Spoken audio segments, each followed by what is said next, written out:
Welcome to EP Daily. Today on the show, we have loads of new game announcements in the rundown. Plus, we go treasure hunting with the game director of Rise of the Tomb Raider. And then we infiltrate the set of Spectre. Please excuse the mess. Also coming up, we have some undead Norse mythology with zombie Vikings. Ben and Jose become legends with Luden Legends, and much more today on EP Daily. Brought to you by EB Games. I'm your host, Victor Lucas, bringing you the latest in everything cool every single day. Hands up, who likes hearing about brand new game announcements? Well, we got you covered with today's rundown. Sony recently made some big announcements at the annual Paris Game Week.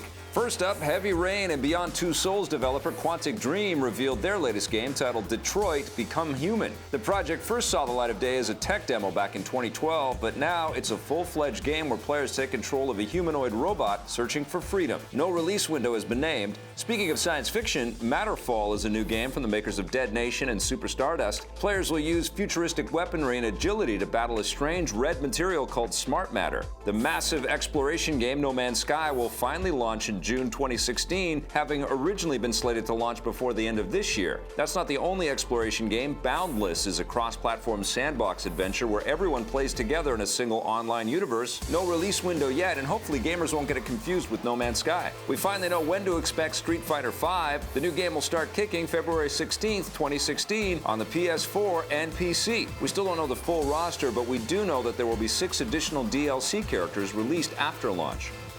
And Sony has announced a slew of new games for their PlayStation VR headset. Tekken 7, released in Japan arcades earlier this year, will make its console debut on the PS4, complete with VR support. It will be interesting to see what a fighting game is like in virtual reality. The next Gran Turismo game is called Gran Turismo Sport and will support PlayStation VR. It's being developed by Polyphony Digital and will have a strong focus on online racing, complete with new virtual championships. The slasher film inspired Until Dawn is getting a spin-off called Until Dawn: Rush of Blood. It's exclusive to the PlayStation VR and is an on-the-rails shooter. Rebellion, the studio behind Sniper Elite, is making a VR game based on the classic arcade game Battlezone, which looks a lot like Tron. Finally, Crysis developer Crytek announced Robinson: The Journey, a VR game with dinosaurs. The PlayStation VR headset will launch in the first half of 2016.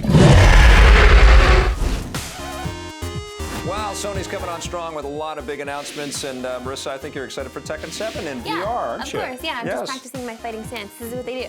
This is what they do. Is that how we're going to play the game? Yeah. Are we going to have move controllers in our hands? And that's going to be me in my living room with the VR headset on. Right. It's going to be me doing so this. Cool. And then like taking punches like this. So cool. Yeah, I know. Yeah, we'll have a film crew around you shooting all of it. But you know what excites me about the PlayStation VR in particular is that PlayStation makes games. They make good games. They're doing very well with the PlayStation 4 right now, and they're reinvesting it into cool stuff. So I'm actually very excited about their take on VR because they're assembling a nice collection of developers. You know, Battlezone coming back, I think that's so cool. That's one of my favorite old arcade franchises. I used to love the old Activision game that was on PC. Love that stuff. Interesting to see Gran Turismo as a VR title. I think it's kind of crazy. This whole robot situation. The Detroit Become Human? Yes, I'm so excited about that. Yeah. Like, that looks unbelievable, but it also has this Ex Machina It totally reminds me of Ex Machina. That's what it looks like, and it looks fantastic. It also has a Deus Ex vibe to it. For sure. I mean, it does look like a movie, though. I'm not sure how it's going to play. That's what they do. They make sort of cinematic, interactive pieces, and I think what happens, though, every time they get more technology to work with, they expand their world and expand their opportunities. You know, impress us with trailers. Yeah, well, I'm excited. I want to see that. But right now, we've got to move on to a review of Zombie Vikings. As if zombies haven't conquered enough of the world, now they are conquering the Vikings, courtesy of Zombie Vikings. Oh. You are zombies that have been resurrected by Odin, who has lost his one remaining good eyeball to Loki. Loki, that trickster. He tried to get him on his good side. Loki reached in, plucked his eye out, and now you're just on a quest to get Odin's eye. Sucker! It's a really goofy premise. I didn't find it that funny, though. I mean, a lot of the jokes kind of fell flat, and I just kind of ignore the story. I mean, there's a constant banter depending on which character you're playing, and it's fun if you're bringing in other people. Yeah, you can play online or try to find people in the arena mode. But no one's on. No one was on when I was trying to play, which was, I mean, I'm sorry, I tried. I don't have extra PlayStation controllers because I was playing this on my PS4, so I couldn't invite people over to play. So I was looking for people online to play. Yeah, I've tried a few times. If you're trying to find someone, it's just not going to happen. So I roped someone in to play with me on the couch. So how did that work for you? How was the co-op? It was better. The camera zooms out a bit, so you have a better view of the entire map. You're not being swarmed alone, and that's the one thing with these beat 'em ups. If you're playing by yourself and there's all these things coming at you, or you're fighting the boss, it just kind of gets tedious and repetitive because the gameplay, it's not reinventing the wheel here when it comes to brawlers. No, it's very simplified mechanics. You got your attack button, you got your special attack, you can hold the special attack to do your special attack.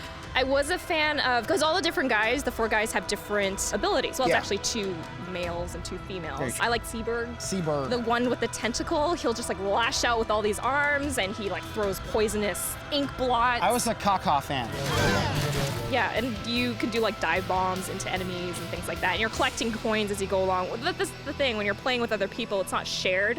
So you can just hoard all the coins and upgrade your stuff. And when you get upgrades to weapons, you feel a little bit better. I got, a sword that regenerates health. Yeah, I had a rat sword. Rat sword. There was a sword, it was just a rat. And some of the weapons, I wasn't really sure if they did anything different. No. You're like, oh, I can buy this one, but I'm not sure what that does. And there's an overworld map to kind of see how you're progressing, and there are side quests to find and complete within the level. Sometimes you gotta find a pretty pink bow for someone. You have to bring that pretty pink bow to them. That's what I did. I did that for you. I found a lot of glitches, though. That was a big issue for me. I got into one of the first boss fights and somehow died. I don't know how it happened, but it did. And then when I restarted and went back, the boss kept looking away from me. So it was like attacking this way. And you're like, and hello, I was like hitting it, but it was still kind of hitting me. And I was like, oh, and then I turned around and jumped over it, and I'm like, all right, well, maybe that's just a feature. I don't know. Maybe the creature was so devastated by the fact that it killed me, it was like, I shouldn't even try. Come on! Who designed this stupid thing? Come back! What do you think you're gonna give it? I'm gonna give it a 6. Yeah, I'm gonna give it a 6.5. Zombie Vikings, eh? Interesting combination. What is this now? This is your James Bond? Yeah, I'm waiting to say that. We'll be back with Spectre. I came here to kill you. And I thought you came here to die.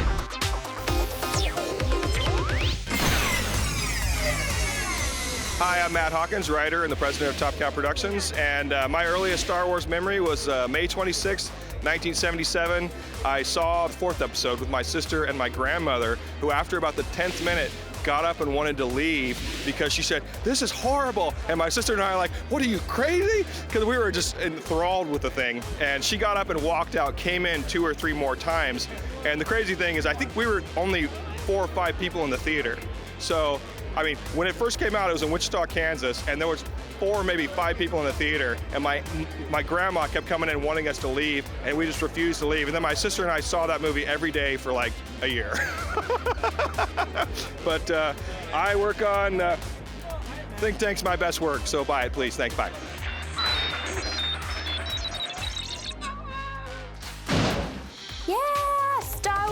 Another memory in the books. A little behind the scenes info for you. I had to be the one to tell you about this next story because Victor Lucas can't contain his excitement. That's right, here's a behind the scenes look at Spectre. You must know by now that the 00 program is officially dead. Which leads me to speculate exactly why you came. So, James, why did you come? I came here to kill you. He's in a really good place. I mean, I think the end of Skyfall, as sad as it was a new beginning, and Rafe came and his M and sort of say, look, we've got a lot of work to do. It sort of felt like an opportunity to look at it with fresh eyes. I think he's enjoying life. He's still got a mission in his own head that he needs to sort of see through.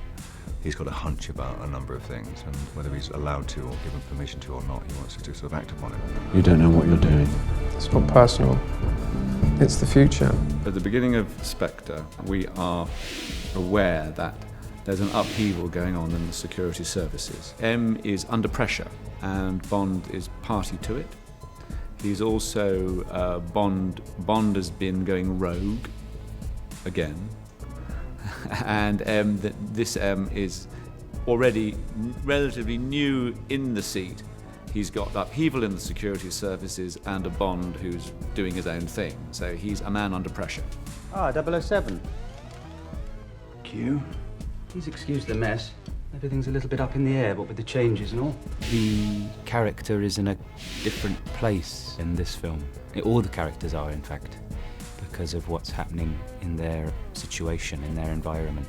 And everyone's a little bit off-center, starting to fray around the edges. And so Q, even at the beginning, is not quite as self-possessed as he was before. What's going on, James? They say you're finished. What do you think? Moneypenny in this is behind the desk again. She's not in the field, she's not out with Bond in the field, but she is still assisting him, but this time doing more computer things and doing searches on people that he needs information on. The fight scene on the train is great for so many reasons, and for me in particular because Mr. Hinks is really, really strong in this fight scene. Which is not, I mean, you just don't see it often in the history of James Bond. You don't really see James Bond getting his ass handed to him. You know? It just doesn't happen, but it does in this film. I think it's gonna be, they're gonna be surprised by the film. It has like all we used to love from the previous Bond films, but it's new at the same time. It's darker, it's more complex, even like Daniel as Bond is more tangible, and we really have, I think, empathy for him. I really think Bond is a very prominent element in our culture, which is interesting. It was really primarily to participate in that cultural phenomenon, truthfully. That was the main attraction. I'm not saying that it could have been anything and I would have done it. I'm not saying that, but there's an element of it in it. And I thought you came here to die. Well, it's all a matter of perspective. Well, look at that. That was really something. Scott, I can't even take this right now. I feel like I need to start on my Christmas shopping because of this. Try I to can't stop looking. I can't let stop people looking. know that you've already started. I actually already Yeah, have. I It's know. important to get ahead, everyone. Listen, Scott got a great interview with Rise of the Tomb Raider director, right? All my interviews are great. Okay. Correction.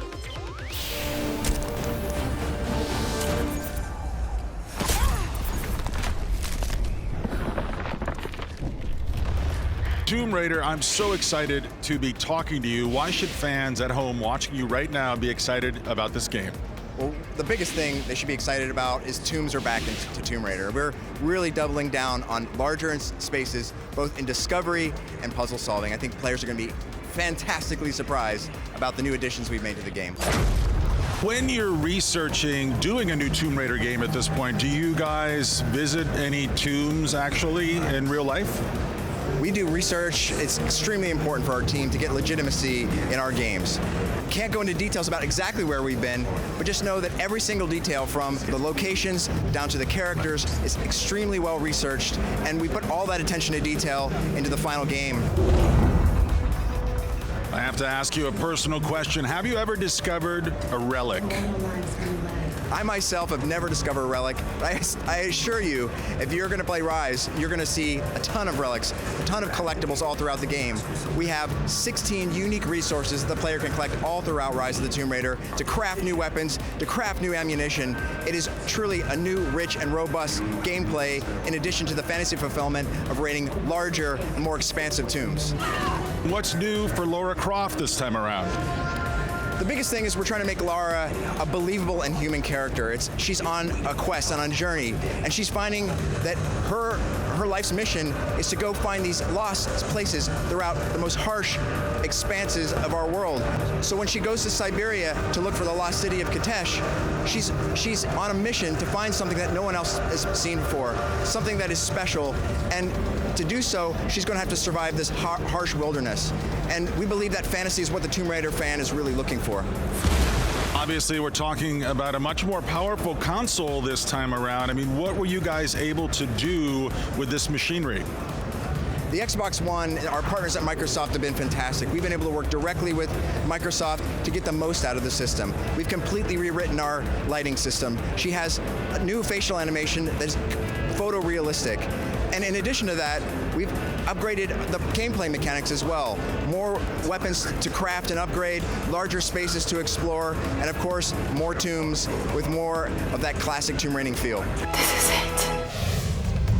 Ooh, interesting there, Scott C. Jones. But now I need to know how you really feel about Lara Croft. I have strong feelings. I think all men have strong feelings. You react very strongly to this beautiful woman who knows a lot about archaeology. And she my knows how to body kick butt. is like an archaeological dig, and I hope that maybe she investigates soon. Moving right along, we gotta take a quick break, but when we come back, Loot and Legends is on the reviewing block after this.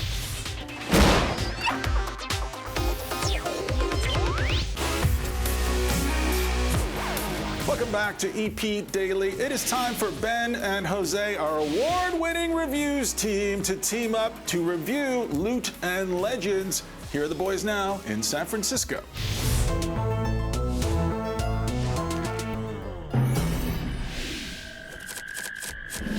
What's in a name, Jose? What's in a name? Syllables, maybe Yes, some letters. syllables, yes. Sounds. Also, you know what's in a name? Meaning and intent.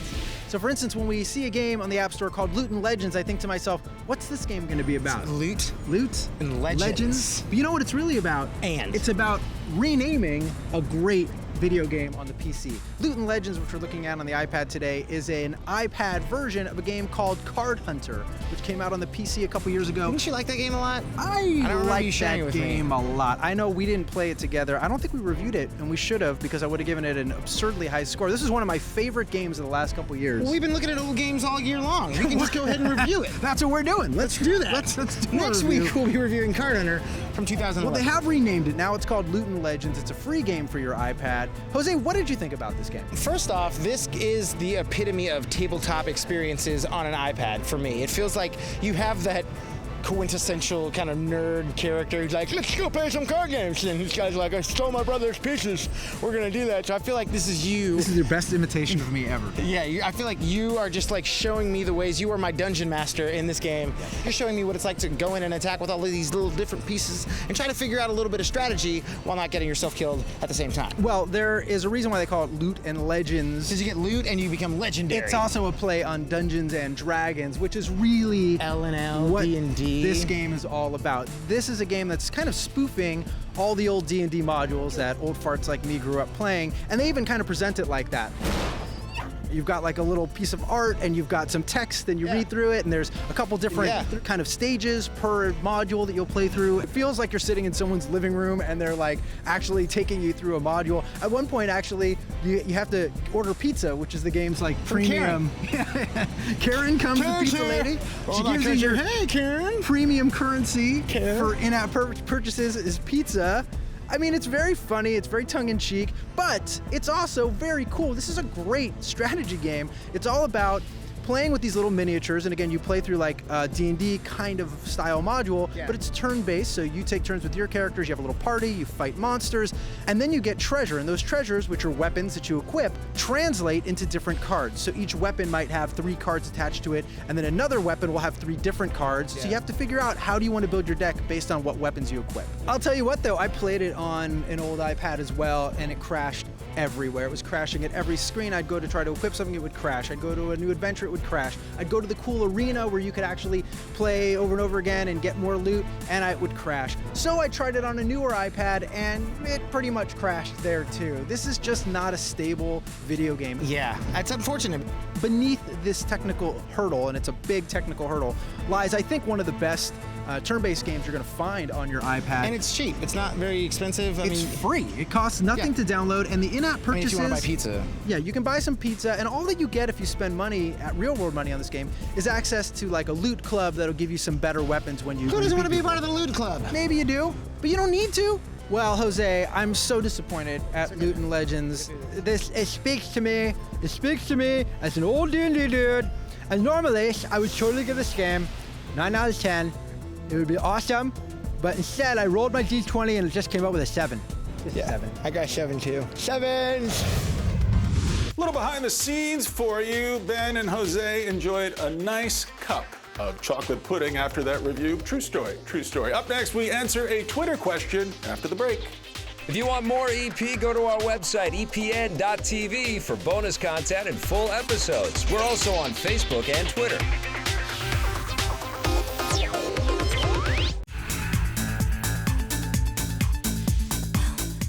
Welcome back to EP Daily. It is time for our Twitter question of the day. This one's from our old friend, Cyborg Dog at Cyberwolf.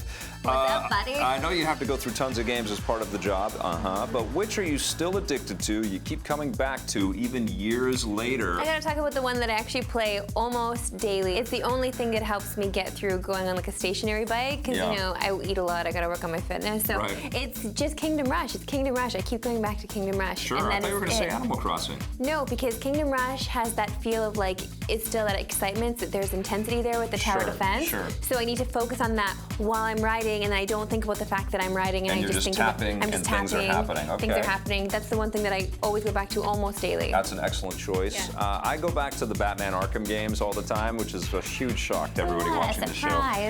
But I love Red Dead Redemption, and every time I pick that up, I'm like, I could get lost in this forever again. Of course. But I think if I had to pick one, it's probably Robotron. It's one that stuck with me my whole life as a gamer. I love that damn game. All right, well, that was a great question. If you've got one for us, you want to get caught up on the show, head to our website, epn.tv. We've got more coming for you in the next episode of EP Daily, including a behind-the-scenes look at the new Peanuts movie, Never Trust a Man with a Blanket. Sage advice, my friend. Thanks for watching, everybody. Bye. EP would like to thank its sponsors, Nintendo, Xbox. EP's mobile coverage is brought to you by Gameloft, makers of Asphalt 8 Airborne, which you can play on your Android or iOS device for free right now. What my husband pulled on was the insecurities, the fears we all have, the little happinesses that we try to celebrate. Shoot it, Charlie Brown, shoot it! How about that, Charlie Brown? You're the star of the school now.